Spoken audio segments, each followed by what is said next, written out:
اللہ التی فطرت الناس علیہا لا تبدیل لخلق اللہ ہیں ذالک الدین القیم ولکن اکثر الناس لا یعلمون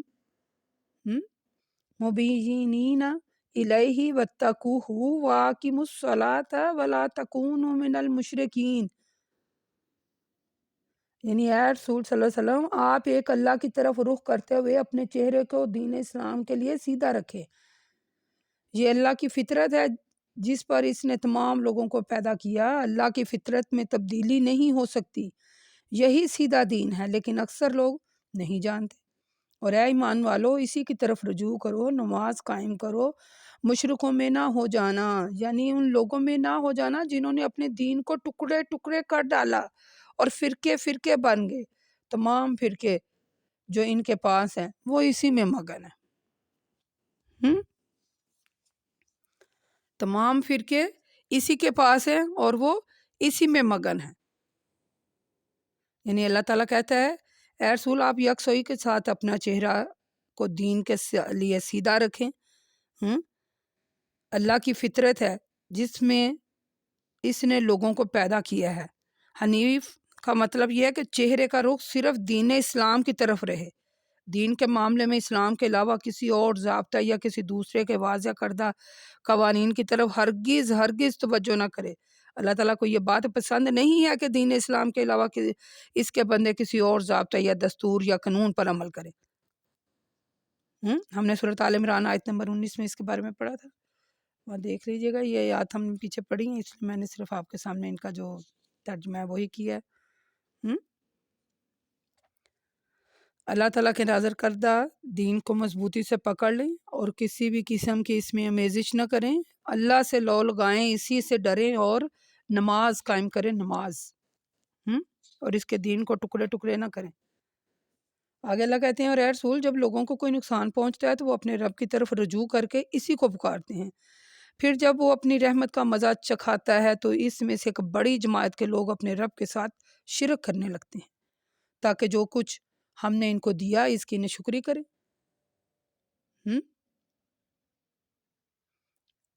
تو جو ہم نے دیا لیکفروا بما آتیناہم، جو ہم نے اس کو دیا اس کی ناشکری کریں، تو اے رسول آپ ان سے کہہ دیں کہ کچھ دن فائدہ اٹھا لو، پھر ان قریب تم کو معلوم ہو جائے گا کہ اس کا انجام کیا ہوا۔ کیا ہم نے ان پر کوئی دلیل نازل نہیں کی جو ان کو اس شرک کی تعلیم دیتی ہے جو یہ کر رہے ہیں؟ جب اللہ تعالیٰ ان کو اپنی رحمت کا مزہ چکھاتا ہے تو وہ اس میں گم ہو جاتے ہیں اور اپنے رب سے شرک کرنے لگتے ہیں، اس کی ناشکری کرتے ہیں۔ تو پھر اللہ کہتے ہیں انہیں کہیں کہ کچھ دن کا فائدہ اٹھا لو، پھر تمہیں ان قریب معلوم ہو جائے گا کہ جو تم نے شرک کیا اس کا انجام کیا ہے۔ کہ جب کوئی مصیبت پہنچتی ہے تو اللہ کے سامنے گڑ گڑاتے ہو، اور جب اللہ مصیبت دور کر دیتا ہے، خوشحالی ہوتی ہے تو اس کی ناشکری کرتے ہو۔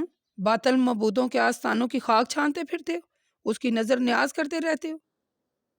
ہونا تو یہ چاہیے کہ جس اللہ نے اسے نعمتیں دیں اس کا شکر ادا کرے، اس کی نافرمانی سے بچے، اس کے ساتھ کسی کو شریک نہ ٹھہرائے، اس کو خوش کرنے کے لیے اس کے نام پر خرچ کرتا رہے، لیکن ایسا نہیں ہوتا،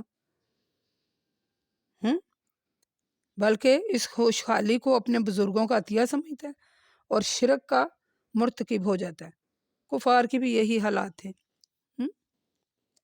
ہم نے پیچھے پڑھا نا کہ کفار مکہ بھی یہی کرتے، سمندر میں تو خالص اللہ کو پکارتے، تو جب کشتی ان کی لگ جاتی تو بس پھر وَإِذَا ذَقْنَا النَّاسَ رَحْمَةً فَرِحُوا بِهَا وَإِن تُصِبْهُمْ سَيِّئَةٌ بِمَا قَدَّمَتْ أَيْدِيهِمْ إِذَا هُمْ يَقْنَطُونَ أَوَلَمْ يَرَوْا أَنَّ اللَّهَ يَبْسُطُ الرِّزْقَ لِمَن يَشَاءُ وَيَقْدِرُ إِنَّ فِي ذَلِكَ لَآيَاتٍ لِقَوْمٍ يُؤْمِنُونَ فَآتِ ذِي الْقُرْبَى حَقَّهُ وَالْمَسَاكِينَ وَابْنَ السَّبِيلِ ذَلِكَ خیر للذین یریدون وجہ اللہ واولئک هم المفلحون۔ یعنی اور اے رسول، جب ہم لوگوں کو اپنی رحمت کا مزہ چکھائیں تو یہ اس سے بہت خوش ہوتے ہیں، اور اگر ان کے اعمال کے سبب ان کو کوئی برائی پہنچتی ہے تو فوراً نا امید ہو جاتے ہیں۔ کیا انہوں نے نہیں دیکھا اللہ جس کے لیے چاہتا ہے رزق کشادہ کرتا ہے اور جس کے لیے چاہتا ہے تنگ کرتا ہے؟ بے شک اس میں ایمان والوں کے لیے بڑی نشانیاں ہیں۔ الغرض یہ مال اور دولت اللہ کا دیا ہوا ہے، ہم؟ اللہ کا دیا ہوا ہے، لہٰذا اس میں سے رشتہ داروں کو، مسکینوں کو، مسافروں کو ان کا حق دیتے رہا کیجیے۔ یہ ان لوگوں کے لیے ہے جو اللہ کی رضا کے طالب ہیں، بہت اچھا کام ہے اور ایسے ہی لوگ نجات حاصل کرنے والے ہیں۔ اور اے لوگو، جو سود تم اس لیے دیتے ہو کہ لوگوں کے مال میں زیادتی ہو تو اللہ کے نزدیک تو وہ زیادہ نہیں ہوتا، اور جو زکوٰۃ تم اللہ کی رضا جوئی کے لیے دیتے ہو تو اللہ کے ہاں اور زیادہ ہو جاتی ہے، اور جو لوگ ایسا کرتے ہیں وہ اپنے دیے ہوئے مال کو کئی گنا لیتے ہیں۔ اس آیات میں اللہ تعالیٰ نے بے ایمان لوگوں کی ایک بری خصلت کا ذکر کیا ہے۔ وہ خصلت یہ ہے کہ جب ان لوگوں کو اللہ کی طرف سے کوئی نعمت ملتی ہے تو وہ خوش ہوتے ہیں، اور جب کوئی مصیبت پہنچتی ہے تو فوراً نا امید ہو جاتے ہیں اور کیا کرنے لگ جاتے ہیں؟ ناشکری۔ جب کوئی نعمت ملے تو اس کا شکر ادا کریں، اور جب کوئی مصیبت پہنچے تو صبر کرے، ٹھیک ہے؟ یعنی یہ جو مصیبتیں ہیں یہ ہمارے اعمال کی وجہ سے ہم پر آتی ہیں، ہم؟ ہمارے اعمال کی وجہ سے یہ مصیبتیں ہم پر آتی ہیں، اور رزق کا کشادہ ہونا یا تنگ کرنا یہ اللہ کے ہاتھ میں ہے۔ اللہ کے علاوہ کوئی بندے میں یہ قدرت نہیں ہے کہ کسی کی روزی فراخ کر دے، کسی کی رزق میں تنگی کر دے۔ اس میں بڑی زبردست توحید کی نشانی ہے۔ یہ اللہ کے علاوہ کوئی داتا نہیں ہے لوگوں، کوئی داتا نہیں اللہ کے علاوہ، اور نہ کسی کے پاس رزق کے خزانے ہیں، اور وہ نہ ان میں سے کسی کو کچھ دے سکتے ہیں۔ ہم نے پیچھے پڑھ لیا نا، ہم نے پیچھے بھی پڑھا نا کہ اگر کسی بندے کے پاس مال و دولت ہے تو جو اس کے پاس غلام نوکر چاکر اس نے رکھے ہیں یا لونڈیاں نوکرانی ہیں تو کیا وہ ان کو اس میں وہ اس کے حصے دار ہیں، وہ شریک ہیں اس کے؟ نہیں۔ تو پھر اللہ جو ہے وہ کیسے ہو سکتا ہے؟ اسی طرح اللہ یہ کہتا ہے کہ میرے ہاتھ میں رزق دینا تنگ کرنا اس کے ہاتھ میں ہے۔ نعمتیں جب آتی ہیں تب تو بڑا خوش ہوتا ہے، جب نعمتیں چھن جائیں تو صبر کریں۔ اور جو لوگ اللہ کے راہ، ہم نے سورۃ بقرہ میں پڑھا نا آیت نمبر 261 میں، کہ جو بندہ اللہ کی راہ میں زکوٰۃ دیتا ہے، وہ ہم نے پڑھا تھا نا سورۃ بقرہ میں کہ ایک وہ یعنی کہ وہ جب دانہ زمین میں بوتا ہے تو اس سے 7 بالیں اگتی ہیں، ہر بال میں 700 دانے ہوتے ہیں، یعنی ایک دانے میں 700 دانے پیدا ہوتے ہیں۔ اسی طرح اللہ کے راستے میں دیا ہوا جو مال ہے ثواب کے لحاظ سے 700 گنا ہو جاتا ہے، اور اللہ جس کے لیے چاہتا ہے کئی گنا زیادہ کر دیتا ہے، کیونکہ وہ بڑی وسعت والا ہے، اور جس کو چاہتا ہے فراغی دیتا ہے۔ وہ اس بات کو بخوبی جانتا ہے کہ کس نے کس قدر خلوص سے مال کو خرچ کیا۔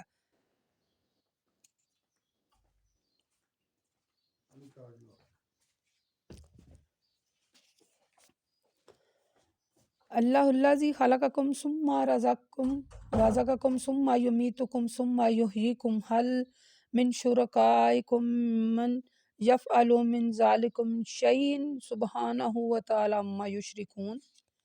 اللہ ہی ہے جس نے تم کو پیدا کیا، پھر تم کو رزق دیا، پھر تم کو موت دے گا، پھر تمہیں زندہ کرے گا۔ کیا تمہارے شریکوں میں سے کوئی ایسا کر سکتا ہے جو ان کاموں میں سے کچھ بھی کر سکے؟ جو شرک کر رہے ہیں اللہ اسے پاک ہے، بلند و بالا ہے۔ یہ آیت نمبر 40 بڑی، کیا میں اب آپ کو کہوں کیسے انسان کو سمجھائے کہ اللہ نے کھول کھول کر آیات بیان کر دی ہیں۔ کہتے ہیں اللہ ہی ہے جس نے تم کو پیدا کیا، پھر تمہیں رزق دیا، پھر تمہیں موت دی، پھر تمہیں زندہ کرے گا۔ تمہارے شریکوں میں کوئی ایسا ہے جو یہ کام کرے؟ اور اگر نہیں کر سکتا تو شرک کو چھوڑ دو۔ اللہ ہی پاک اور بلند و بالا ہے۔ سورۃ عنکبوت آیت نمبر 60 میں بھی ہم نے اس کے بارے میں پڑھا تھا۔ یہ ہم پیچھے پڑھے ہیں۔ یہ دیکھیں ان آیات میں اللہ تعالیٰ نے اپنی اور 4 صفات کا ذکر کیا ہے۔ آپ یہ 4 صفات ہائی لائٹ کر لیجئے گا۔ نمبر 1 اللہ ہی پیدا کرتا ہے، نمبر 2 رزق بھی اللہ دیتا ہے، نمبر 3 مارتا بھی اللہ ہے، اور پھر دوبارہ زندہ بھی وہی کرے گا۔ ظہر الفساد فی البر والبحر بما کسبت ایدی ناس، پھر اللہ کہتے ہیں، یہ دیکھیں اللہ کہتے ہیں لوگوں کے برے مال کی وجہ سے خشکی اور تری میں فساد ظاہر ہو چکا ہے، اور یہ اس بات یعنی ظاہر ہو چکا ہے، اور اللہ ان کو ان کے بعض اعمالوں کی سزا کا مزہ چکھائے تاکہ وہ آئندہ کے لیے اپنے برے اعمال سے باز آ جائیں۔ کل سیر فی الارض فانظر کیف کان عاقبۃ للذین من قبل کان اکثرہم مشرکین، اور اے رسول آپ ان سے کہہ دیں کہ زمین کی سیر و سیاحت کرو، پھر دیکھو ان لوگوں کا انجام کیا ہوا جو تم سے پہلے تھے، ان میں سے اکثر مشرک تھے اور وہ اسی وجہ سے برباد ہوئے۔ ہم؟ یعنی اللہ تبارک و تعالیٰ نے یہ خشکی اور تری میں بگاڑ پیدا ہو گیا ہے نا، جو یہ اللہ تعالیٰ نے یہی کہا ہے کہ جو برے اعمال کرتے ہیں وہ ان سے باز آ جائیں۔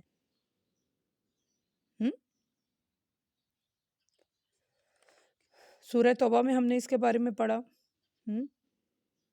اس میں دیکھ لیجئے گا، یہ آیات بڑی زبردست آیات ہیں۔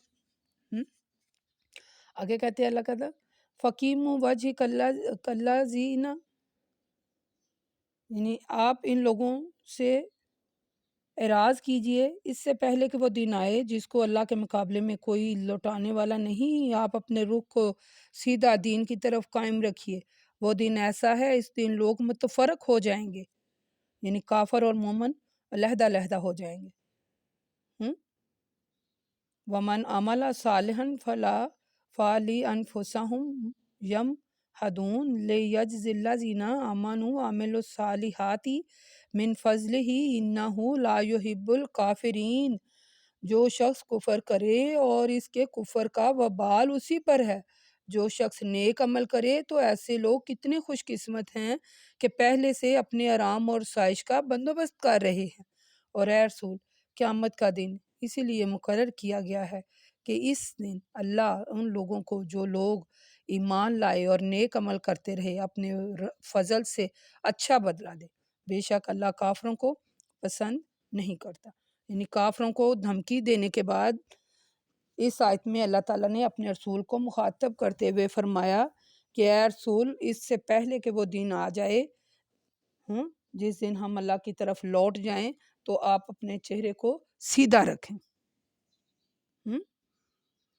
یعنی یہ جو حکم ہے، اس قسم کے جو حکم ہے اللہ نے اسی صورت میں پہلے بھی دیا، یعنی ہم نے وہ آیت نمبر 30 میں بھی ایسے ہی پڑھا کہ اپنے چہرے کو سیدھا رکھیں۔ یعنی دین اسلام دین فطرت ہے، دین اسلام کی بنیاد توحید ہے۔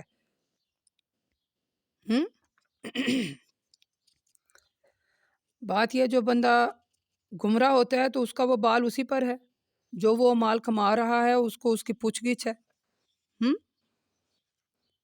ٹھیک ہے، ومن آیات ہی یرسل، پھر آگے اللہ تبارک و تعالیٰ کہتے ہیں اور اس کی نشانیوں میں سے ایک نشانی یہ بھی ہے کہ وہ خوشخبری دینے والی ہوائیں بھیجتا ہے تاکہ وہ ہواؤں کی تخریج، یعنی جب ہوائیں چلتی ہیں تو بارش ہوتی ہے۔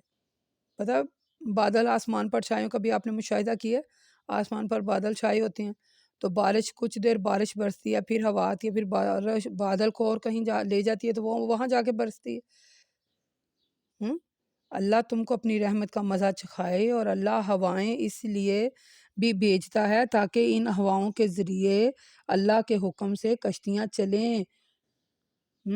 تم اللہ کا فضل تلاش کرو اور اس کا شکر ادا کرو، اور اے رسول، ہم نے آپ سے پہلے بہت سے رسولوں کو ان کی قوموں کی طرف بھیجا اور وہ ان کے پاس معجزے لے کر آئے، لیکن قوم کے لوگوں نے انہیں جھٹلایا اور یعنی انہیں جھٹلایا اور گناہ کرتے رہے، تو ہم نے ان گناہ گاروں سے ان کی سرکشی کا انتقام لیا اور انہیں نیست و نبود کر دیا، اور مومنین کی مدد کرنا تو ہم پر لازم ہے اور ہم ان کی مدد کرتے رہتے ہیں۔ اللہ وہی ہے جو ہواؤں کو چلاتا، پھر وہ بادلوں کو اٹھائے پھرتی ہیں، پھر اللہ اس بادل کو جس طرح چاہتا ہے بلائی فضاؤں میں پھیلا دیتا ہے، کبھی ٹکڑے ٹکڑے کر دیتا ہے، کبھی آپ دیکھتے ہیں کہ بادل کے درمیان سے پانی نکلنے لگتا ہے، پھر اللہ اپنے بندوں میں سے جس پر چاہتا ہے اسے برساتا ہے تاکہ وہ خوش ہو جائے۔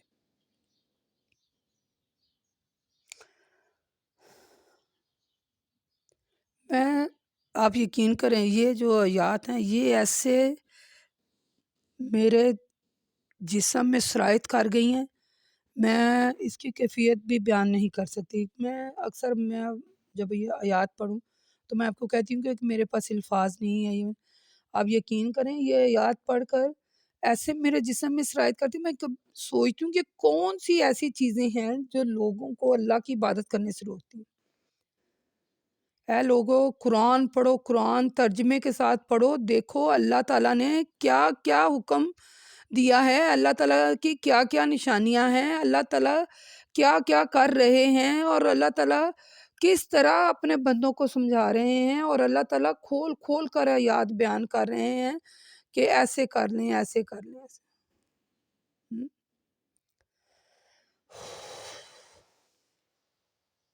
ہم؟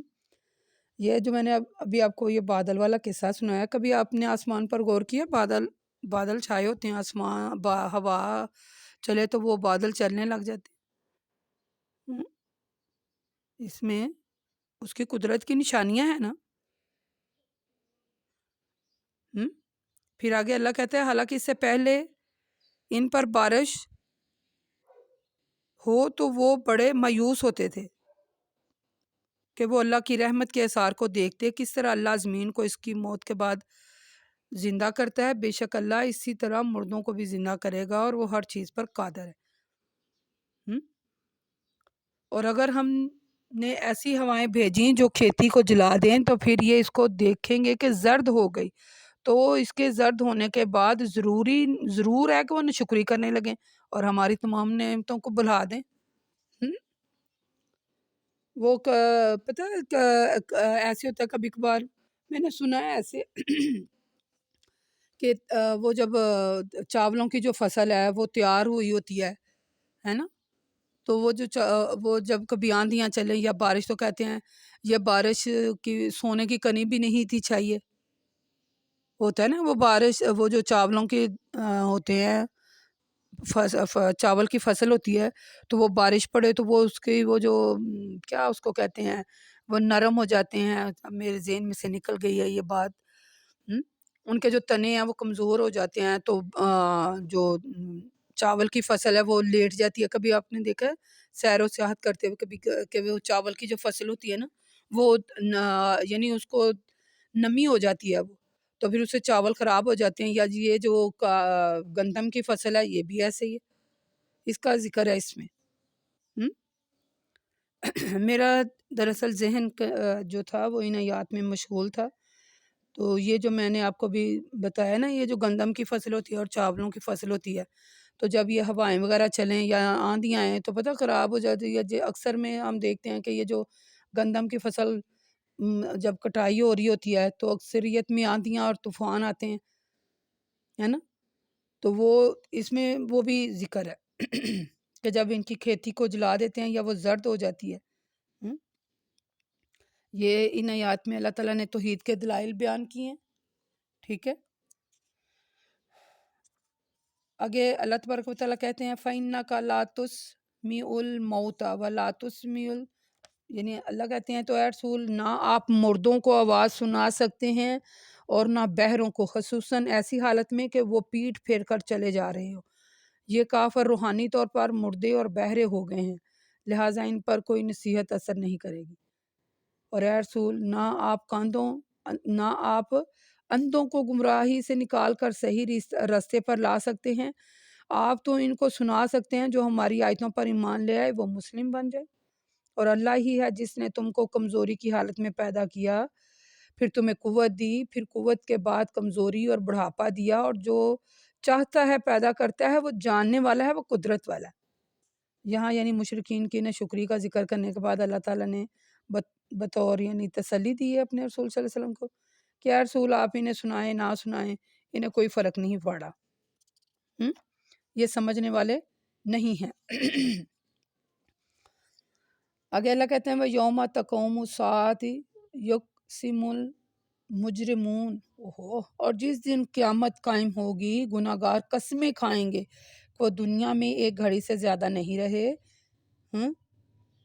جس طرح یہ قیامت کے دن غلط اندازہ لگائیں گے، اسی طرح دنیا میں بھی غلط اندازے لگاتے رہے ہیں اور صحیح راستے سے بھٹک گئے تھے، لیکن فَيَوْمَئِذٍ لَا يَنْفَعُ الَّذِينَ ظَلَمُوا مَعْذِرَتُهُمْ وَلَهُمْ يُسْتَتَابُونَ۔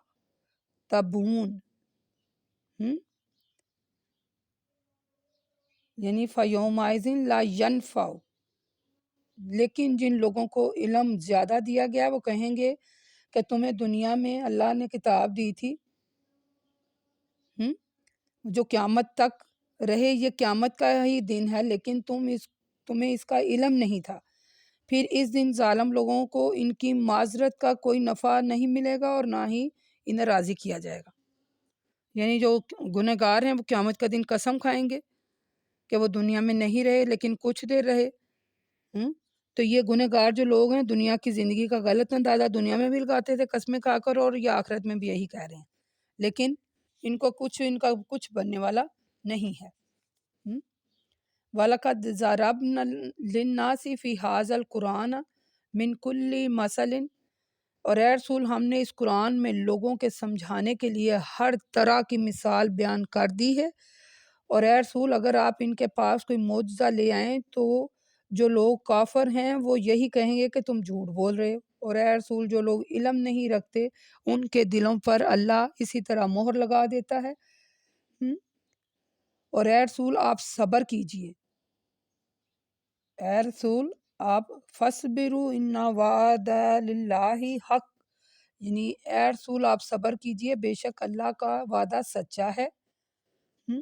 اور آپ ہوشیار ہو جائیں کہ یہ لوگ جو اللہ کی باتوں پر یقین نہیں رکھتے کہیں ایسا نہ ہو کہ آپ بھی ڈگمگا جائیں اور صبر اور استقامت کا ساتھ چھوڑ دیں۔ یہ آیات جو ہیں یہ ہم سورت پیچھے بقرہ، سورت آل عمران، سورت بقرہ میں زیادہ، سورت اعراف، سورت ہود میں ہم ان کا ذکر پڑھ آئے ہیں کہ یہ لوگ کیسے جو ہیں وہ باتیں کرتے ہیں اور کیسے ان کے کام ہیں۔ بات یہ ہے کہ قرآن پاک کی مثالوں پر غور کرنا چاہیے اور اس سے نصیحت حاصل کرنی چاہیے اور صبر اور استقامت سے کام لینا چاہیے، بے صبری کا مظاہرہ نہ کرے۔ نصیحت کی باتیں انہی لوگوں پر اثر کرتی ہیں جو سمجھ بوجھ رکھتے ہیں، جو شعور رکھتے ہیں، ٹھیک ہے۔ تو یہ سورۃ روم الحمدللہ ہماری مکمل ہو گئی۔ اس کی یہ آخری آیات تھی جو میں نے آپ کے سامنے اس کی تلاوت کی اور اس پڑھا۔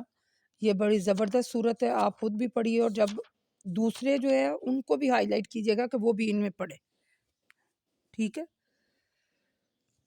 اس کو سمجھ کے پڑھیے گا۔ میری بھی اللہ سے دعا ہے، آئیں دعا کرتے ہیں مل کے، یا اللہ یہ جو کچھ ہم پڑھ رہے ہیں اس کو یعنی سمجھ کر پڑھنے کی توفیق عطا فرما اور اس پر عمل کرنے کی توفیق عطا فرما۔ یا اللہ ہم ہدایت کے طلبگار ہیں، ہمیں ہدایت نصیب کر، آمین ثم آمین۔ آج ہماری سورۃ روم الحمدللہ مکمل ہو گئی۔ یہ اس کی آخری آیت تھی، اس کی 60 آیات ہیں۔ وَقُولُوا قَوْلِي هَٰذَا لِأَسْتَغْفِرَ اللَّهَ، السلام علیکم ورحمۃ اللہ وبرکاتہ۔